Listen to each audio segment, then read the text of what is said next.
I will try this again. My name is Larry Roberts. I would like to welcome our participants to day 2 of the forum on college civic learning for an engaged democracy. I am the director of the Sorensen Institute at the University of Virginia. Yesterday in the forum, we explored the larger purposes of college civic learning and numerous campus models that already make civic learning both expected and inclusive for all students. Today, we go deeper into the role of policy leadership and policy initiatives that can help catalyze the college civic learning movement, with the goal of making college civic learning a priority for all students and a resource for our democracy. A word about Sorensen. We work with people from high school, college, through early to late career in promoting more effective leadership and greater civic engagement. We bring people together with diverse views and backgrounds for experiential learning, skills development, and working together to promote lasting policy solutions. We're proud to be part of the Karsh Institute for Democracy at the University of Virginia. I would now like to introduce Yolanda Watson-Spiva, President of Complete College America, one of the lead organizations in the CLDE Coalition, who will tell you more about the coalition's goals for this forum and for the CLD Coalition's ongoing work. Yolanda?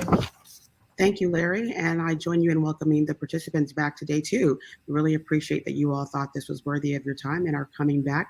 As you know, the forum subtitle is New Urgency, New Vision, New Educator, Policy Leader Alliances. And this really promises a deep dive into what educators and policy leaders can do together to advance civic learning for a democracy facing so many challenges. Today, we are delivering on that promise.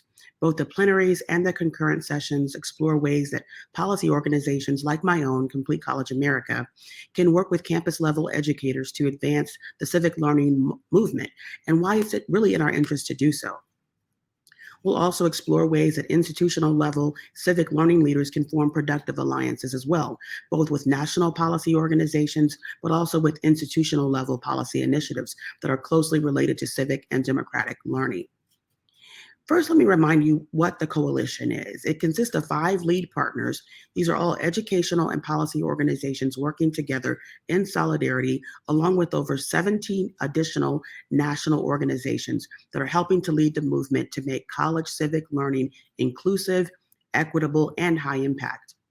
One of the coalition's primary strategies is advancing strategic partnerships across what too often can be described as separate policy initiatives.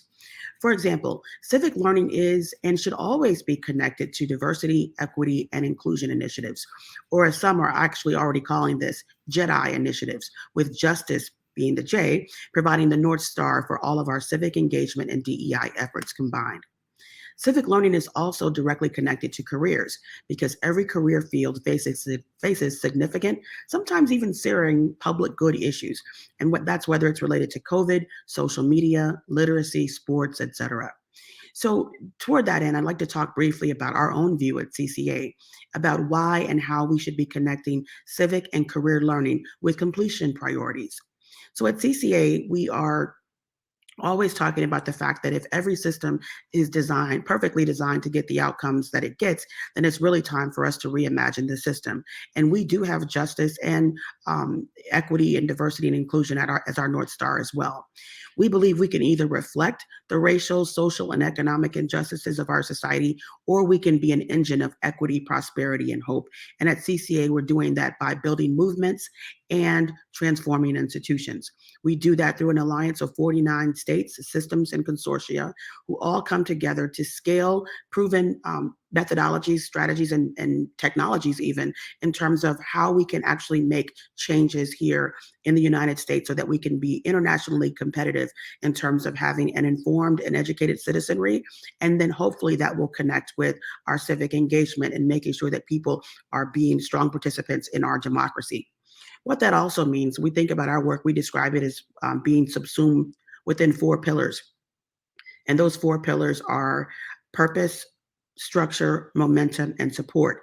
And that purpose pillar, while it's really about connecting to helping students, especially when they enter college to have connections to their potential college outcomes around employment and connecting with the employment sector. It really, though, is really about connecting civic and career learning together so that students can chart a path while they're in college under the structure and momentum and support pillars that can really help them to be productive in terms of the type of civic learning and engagement that they participate in. And so the key to CCA's work, regardless of any of those things that I just talked about, is all undergirded and underpinned by evidence. And that's really been the key to our success around helping to elucidate issues within the completion movement. The CLDE Coalition also is committed to building from this body of evidence. And this is evidence about what works. It's evidence on equity and inequity in terms of who is participating and who is not. And so we'll have our next session today is actually going to dig deeper into that evidence base. And so if you'll stay with us a little bit longer to hear some of the significant new findings on what students actually gained from engaged civic learning in college, it's going to be really exciting information, and the data is going to be really riveting. And we're going to hear from Ashley Finley, who is the VP for Research at AAC&U, and she has led an important meta-analysis of the research on college civic learning, while Linda Garcia, the Executive Director of the Center for Community College Student Engagement, or CESE, will also help us to dig into the question of who is participating now in civic learning and actually who should be participating. And so please join us at 2:15.